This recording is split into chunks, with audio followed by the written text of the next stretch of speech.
Salut tout le monde, j'espère que tout roule chez vous. Ce soir nous allons parler d'un autre jeu. La dernière fois je vous avais proposé une petite vidéo où je vous racontais mon expérience de joueur sur le jeu Silent Hill 3, Survival Horror. Nous allons rester dans le thème de l'horreur, mais un peu plus comique, puisque je vais vous parler de mon expérience sur le premier opus de la série Dead Rising. Celui-ci est sorti temporairement en exclusivité Xbox 360, puis ils ont ressorti une autre version pour la Wii. Ouais, il n'est jamais sorti sur la PS3. Comment se fait-il que ce Dead Rising est le jeu qui m'a poussé à investir sur une Xbox 360 alors qu'à la base j'étais parti pour acheter une Wii lors de la génération Wii PS3 et 3.6. La PS3 n'était pas sortie à l'époque lorsque ce jeu était sorti, puisqu'il est sorti en septembre 2006, mais je suis un peu paumé au niveau des dates. J'ai pas souvenir, non, j'ai pas souvenir que la PS3 était sortie quand ce jeu était sorti, mais à me confirmer bien sûr.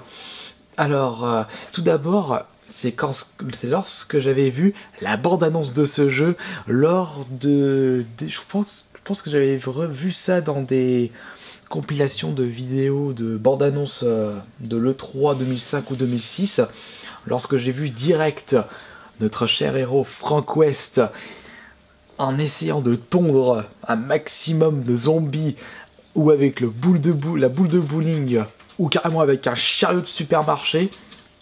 Tout de suite, avec nos frères, on s'est dit qu'est-ce que c'est que ce jeu de malade, mais c'est trop fort. Ce qui nous a attiré sur ce jeu, je pense, c'est le fait d'avoir une quantité astronomique de zombies affichés en même temps. Bon, si on compare avec le Dead Rising 3, c'est de la gnognotte à côté, le premier. Mais c'est le fait également d'utiliser n'importe quoi en objet. C'est surtout ça qui nous a fait triper lorsqu'on avait vu la bande-annonce. Lorsqu'on a commencé à jouer à ce jeu, on s'est rendu compte qu'on était enfermé dans un énorme centre commercial. Qui dit centre commercial dit plein de jeux, enfin, pas plein de jeux, mais plein d'armes différentes. Et tout de suite, lorsque l'action s'est tout de suite mise en place, tout de suite quand il y a eu le début de la contamination dans le jeu, parce qu'une vieille mémé a décidé de sauver son chien, du coup elle a laissé la porte ouverte aux zombies qui sont rentrés dans le centre commercial, bah direct on s'est dit il faut prendre quoi vite, il faut prendre quelque chose, un banc, une batte de baseball, une planche de bois, un paquet de chips. Non, le paquet de chips c'est pour regaler des vies, enfin si vous voulez le balancer sur les zombies pour le, je sais pas, pour le faire mourir d'une intoxication alimentaire, c'est votre choix, mais ça marche pas dans ce jeu. Peut-être plus tard. Et rien que ça, lorsqu'on avait commencé à tâter du zombie tout de suite avec la musique qui vous met en stress, vraiment une musique, une bande son énorme, tout de suite quand il y a de l'action, ou lorsque vous êtes en danger, qu'il y a une invasion de zombies qui arrive, faut vous paniquer tout de suite, vite, des objets, qu'est-ce que je peux tuer, avec quoi je peux tuer les zombies, il faut vite se barrer parce que vous pouvez pas tuer tous les zombies dans ce jeu.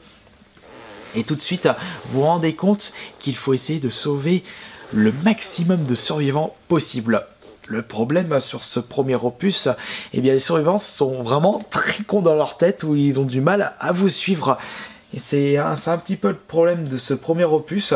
Ils n'arrivent pas à se défendre assez, mis à part si vous leur filez un gros fusil à pompe.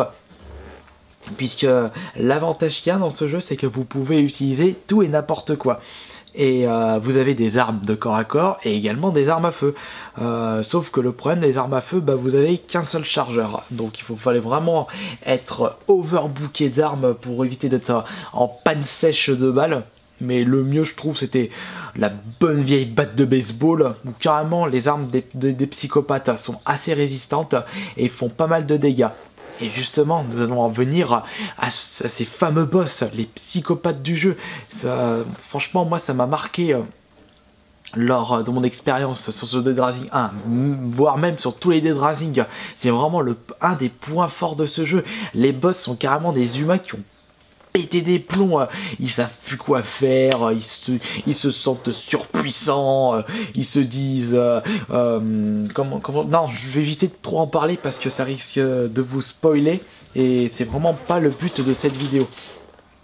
Vous avez également plusieurs événements, votre petit talkie-walkie, ou téléphone portable jaune, je sais pas comment vous l'appelez, où justement une des personnes qui se trouve dans le PC de sécurité vous dit par téléphone où est-ce qu'elle est survivante, et également lorsqu'il y a des événements secondaires ou par rapport aux quêtes principales du jeu, puisque dans le jeu vous avez la quête principale qui se forme sur comme un dossier, et vous avez les quêtes secondaires comme des survivants à sauver ou des psychopathes à tuer, ou alors les deux, vous tuez des psychopathes et vous sauvez des survivants en même temps, où ils étaient enfermés par leur folie, mais celui qui m'a le plus marqué en survivant, je pense que c'est le directeur du supermarché, qui est devenu complètement fou avec son chariot, et je vous en dis pas plus. Quand même, ce Dead Rising, quand je repense au OST, je trouve que c'est vraiment une très bonne idée de la part des développeurs de mettre par exemple une musique d'ascenseur, des petites musiques à la noix, passe-partout, même qui passe pas partout, mais qui passe super bien pour vous mettre dans l'ambiance du jeu. Et pour les musiques contre les boss, c'est direct du rock, hard rock, metal, limite un peu techno, mais vraiment du truc qui bouge, qui vous pulse, qui vous rendez compte que vous êtes non pas contre un zombie, mais contre un humain qui est bourré de vie. Bon, après, quand vous connaissez les techniques du jeu, c'est super facile à les tuer. Mais ça, après, au début, vous ne le savez pas. Et par moments, lorsque vous rencontrez certains psychopathes qui sont assez coriaces ou qui vous boulent pas mal de vie et que vous n'avez pas assez de nourriture pour vous soigner, eh bien vous pouvez être pas mal dans la merde. Mais c'est ce qui fait le charme de ce jeu. Puisque aussi ce que je veux rajouter, eh bien c'est que vous avez vraiment, mais vous avez tellement envie de visiter tout et n'importe quoi dans ce jeu, faire 2-3 boutiques, vous fringuer, vous travestir en femme, vous fringuer en vieille peau, ou alors vous habiller en super classe.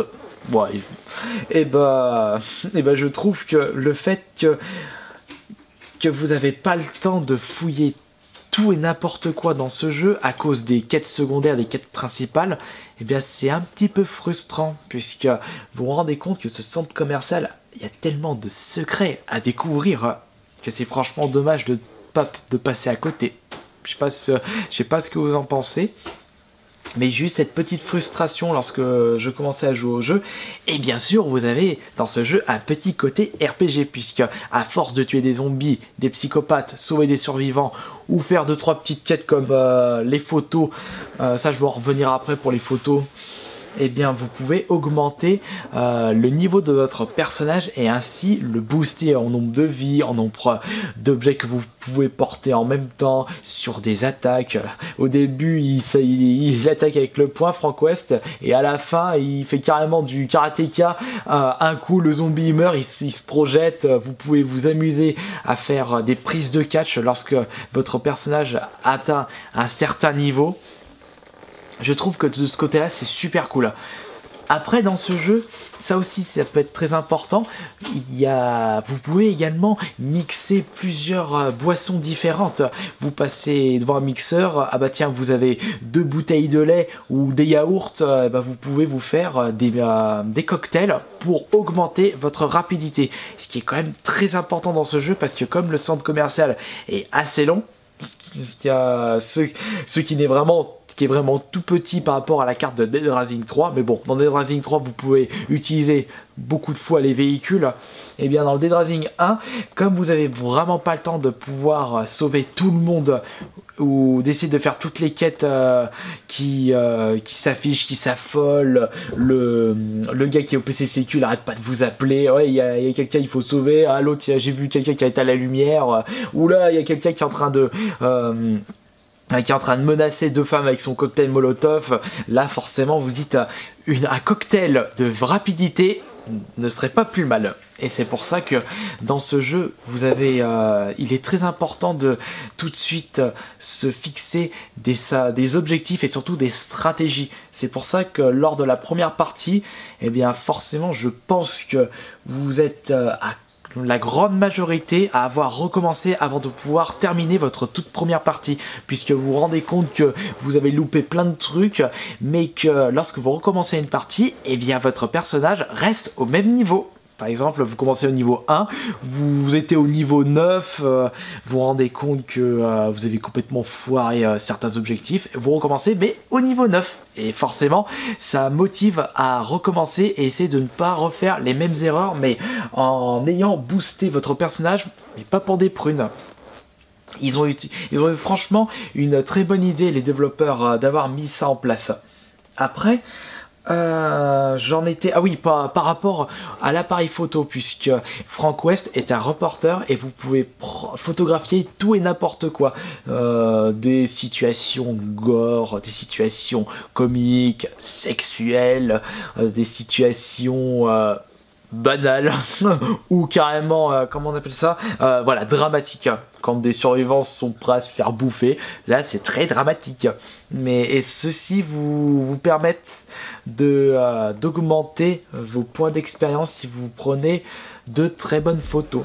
Mais moi je n'ai vraiment pas apprécié ce côté photographe. Pour gagner de l'expérience, je préfère nettement bousiller des zombies et essayer de tuer le maximum de psychopathes possible. Et lorsque tant bien que mal vous arrivez enfin à atteindre le niveau 50, et ben vous vous rendez compte que vous êtes surpuissant. Votre Frank West est imparable et il devient vraiment votre... je sais pas comment je pourrais dire ça. Votre Frank West devient une bombe atomique contre les zombies. Voilà, ça c'est un bon terme pour désigner Frank West que lorsqu'il est au niveau 50, que je rappelle est le niveau maximum dans ce jeu. Après, vous avez beaucoup de... tel un centre commercial, vous avez plein de magasins différents à visiter. Quand même, quand on y pense, voyons, où est-ce que je peux aller pour me procurer les meilleures armes du jeu? Tout simplement, une armurerie. le marchand de flingues, tout simplement. Et lorsque vous allez là-bas, vous chargez votre besace, vous prenez un maximum de flingues possible. Après, il y a aussi un autre endroit, c'est le magasin de bricolage. Qui dit magasin de bricolage dit tronçonneuse. Non, pas la tondeuse. La tondeuse, c'est assez chiant pour l'utiliser. Je veux dire tronçonneuse, gros marteau, hache. Là, il y a du potentiel avec un magasin de bricolage. Ou l'énorme barre de fer aussi, qui peut être pas mal. Après, vous allez au magasin de sport. Qui dit magasin de sport dit club de golf, batte de baseball. Vous allez, je sais pas, chez le bijoutier du coin, vous pouvez jeter des bijoux sur les zombies. Ah non, mais ça sert à rien contre les zombies. Et encore moins contre les psychopathes. Quoique, s'il y a un psychopathe qui est avide d'argent, ça peut être un point faible. Mais il n'en existe pas. Et du coup, toutes ces qualités de ce Dead Rising 1 font en sorte que c'est vraiment un must-have à avoir, à posséder, à jouer et à terminer dans votre expérience de gamer. Mais dites-moi, vous l'avez joué, vous l'avez terminé ce Dead Rising 1, ou alors vous avez peut-être découvert cette fameuse série avec le deuxième opus ou le troisième opus. Le problème, c'est que le premier opus est une exclue 360, le deuxième est certes sorti sur la PS3, 3.6 et peut-être sur PC. Ils ont sorti un Overrecord qui est en fait un 3.2 mais avec le héros du 1 pour l'aventure du deuxième Dead Rising. Et le troisième opus, pour l'instant c'est une exclue Xbox One.